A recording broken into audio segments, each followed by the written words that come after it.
Don't forget to subscribe for more. What happened next at River Rock Inn?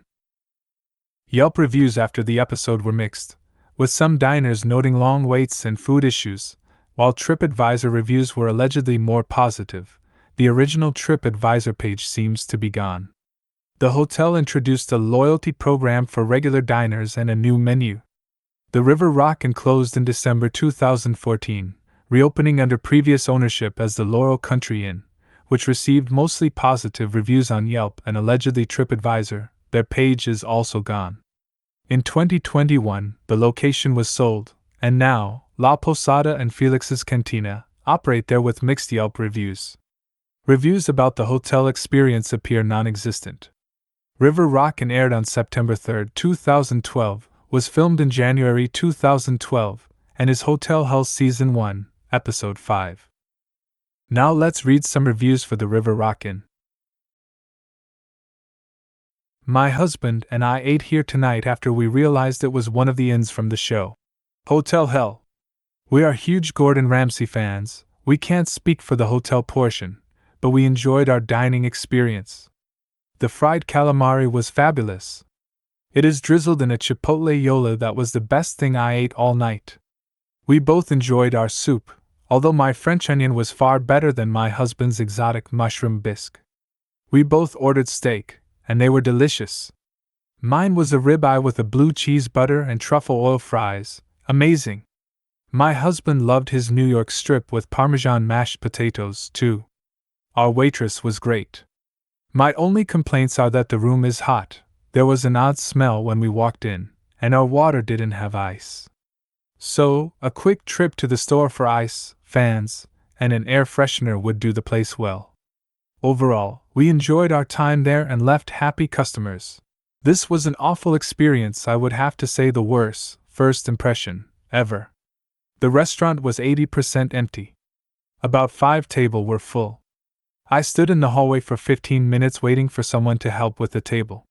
Finally asked around, and they said they would be right with me. About 10 minutes later a guest came up to me and said I needed to talk to the bartender. She then said she would be right with me. 5 more minutes, I asked if I could just seat myself. She said fine, and would be right out. 15 more minutes. Even as the waitress walked by me, nothing. No menu. No water. No greeting. I then went up to her back in the restaurant and asked if I should leave because she was apparently so busy, and she said she would try to get to me. With that I walked out, which I have never done. The experience ruined the night for me. My one night in Milford. I was pretty impressed with this restaurant. I had absolutely no expectations when we decided to come here for dinner. They do have a full bar and a really nice dining room. They do take reservations and we were seated right away. I started with their flash fried calamari, and it was really tender and delicious, topped with some sort of chipotle sauce, and it was a perfect touch. If you like mushrooms, their mushroom bisque was really good. It was light and creamy with a perfect amount of mushrooms. I ordered one of their specials for dinner, which consisted of a large chicken breast, broccoli rabe, prosciutto, with provolone cheese rolled up tight and panko breaded and fried till it was really crispy, juicy and not greasy at all. This whole concoction worked out perfectly. It was topped off ever so lightly with a really tasty sauce. I was really a happy camper, plus they served it with their smashed potatoes. The only really disappointing item that came along with my dinner was their choice of mixed vegetable, some sort of bland zucchini mix. I could have done without it. Otherwise, everything else was fantastic. I came here with a group of 5 people and their food was really good too, but I have to say I really enjoyed my dinner. I would definitely come back here again for dinner. Now let's read some reviews for the Laurel Villa Country Inn. Decided to give this place a try a while back. Hadn't been there in about 15 years. Was not impressed with 90% of the experience. The first thing we noticed was a very disturbing smell of natural gas right inside the door.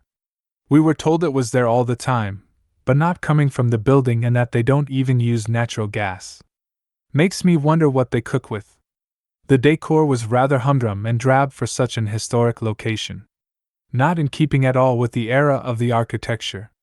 Wall hangings that looked as though they came from the Dollar General, and a color scheme that made no decorating sense and certainly did not promote an appetite.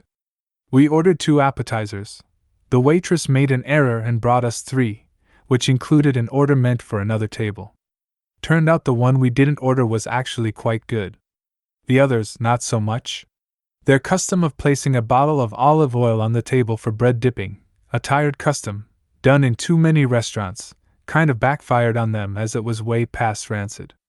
Any chef or food service person with any experience can smell rancid oil from across the room.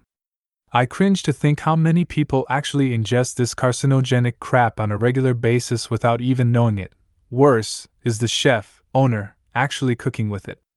I honestly don't even remember what I ordered as an entree at this point, which tells me it was not worth remembering. I do remember the waitress being very nice, friendly, and overworked. Hopefully she now knows what rancid oil smells like. Will not be going back for another try unless I hear about new ownership and an overhaul of the kitchen, staff, and decor. Just got word that the establishment was sold. We will miss Carl and Janice. Hope the new owner has the same drive as these 2 people. Thanks for all the excellent meals. A quaint country restaurant in Milford, Pennsylvania. Great ambience, and they have live music too. The schnitzel is a must-have and the steak was delicious, perfectly cooked. Staff was very friendly. Now let's read some reviews for the La Posada and Felix's Cantina.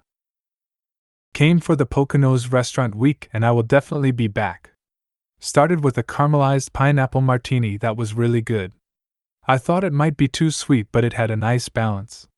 The Restaurant Week menu included several tacos, octopus, skirt steak with bone marrow, duck mole, and relleno negro. A tempura squash blossom was also included. Everything was delicious. My favorite was the relleno negro, and I was told by the chef/owner that it was a traditional Mayan dish. Along with the excellent food, everyone was so friendly and there was salsa dancing in a small ballroom. I cannot wait to return. Totally overpriced. 3 street tacos for $20. So small all 3 would fit in one hand. Rip off. This is an absolute gem in Milford, Pennsylvania. The staff and owner are really warm and welcoming. The drinks are delicious and the flavor combos are beyond your imagination and delicious to the last drop. The food is not your typical Mexican cuisine. The dishes are fresh and delicate and flavorful. It is a must-try. Now subscribe and check out some of my other videos.